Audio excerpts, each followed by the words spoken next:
खासतौर पर जो है बिहार के मुख्यमंत्री को भी राज्यसभा में भेजा जा रहा है, क्योंकि वहाँ नई सरकार गठन है। देश की राजनीति में एक धवल और स्वच्छ राजनीति के शुचिता के प्रतीक राजनेता है नीतीश कुमार जी। एक खूबी है उनकी कि जब देश को स्थायित्व की जरूरत थी तो अटल बिहारी वाजपेयी जी के साथ, और अब जब देश को लोकतंत्र की अक्षुण्णता के लिए और एक वैचारिक दृढ़ता के लिए जब जरूरत थी तो मोदी जी के साथ खड़े रहे। बिहार की राजनीति नहीं, देश की राजनीति में उन्होंने एक उदाहरण पेश किया है।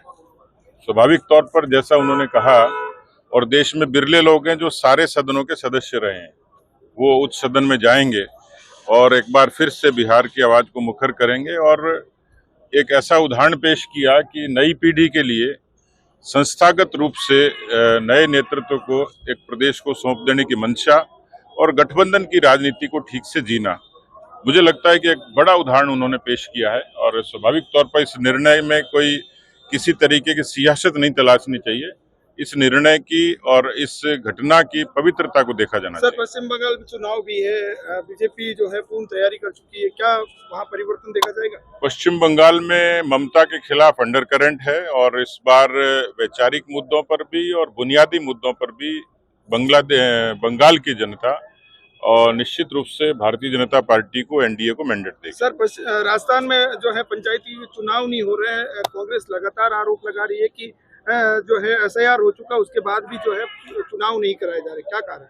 विरासत में कांग्रेस पार्टी ने जो इस प्रदेश को दिया, उसी तकलीफों को हम लोग झेल रहे हैं, सरकार भी और प्रजा भी।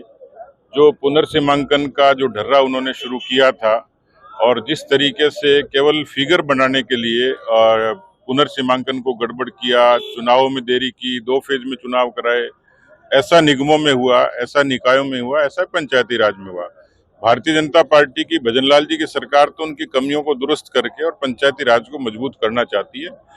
सरकार की मंशा है चुनाव कराए, लेकिन जब तक सारी चीजें ठीक हो जाएं, एक व्यवस्थित रूप से हो जाएगी और सरकार चुनाव करने के लिए तत्पर है। सर, विधानसभा सत्र चले, इस सत्र में जो है जनता के मुद्दे उठने चाहिए, वहाँ हंगामा ज्यादा दिख मेरे ख्याल से इसमें कांग्रेस दोषी है, उनको विपक्ष की भूमिका आती नहीं और सत्ता से बाहर होने के बाद में बौखला जाते हैं और उसी कारण वो बौखलाहट सदन में भी और बाहर भी प्रकट होती है।